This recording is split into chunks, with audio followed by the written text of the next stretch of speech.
আগের ভিডিওতে শেয়ার করা মা সরস্বতী ঠাকুরের ফুল মাটির কাজ নিয়ে চলে এলাম। চলো শুরু করা যাক। প্রথমেই গায়েতে যে ফাটা ফুটে উঠেছে সেইগুলোকে আমি বালি মাটি দিয়ে প্লেন করে দিচ্ছি।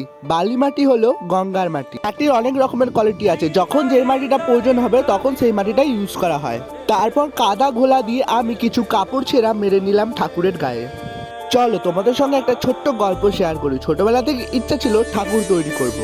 যখনই আমি ছোটখাটো ঠাকুর তৈরি করতাম তখনই আমার মা বা বাপি ভেঙে দিত, কারণ তারা চাইতো না আমি মাটি নিয়ে কোনো কাজ করি।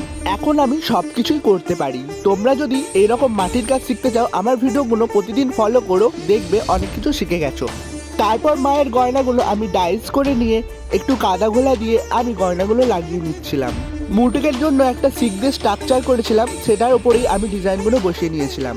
মায়ের ফাইনাল লুক তোমাদের আমি দেখিয়ে দিলাম, কিরকম হয়েছে কমেন্ট করে বলো। দেখাবে একটা নেক্সট ভিডিও ব্লগে। বাই বাই, সবাইকে রাধে রাধে, সবাই ভালো থেকো।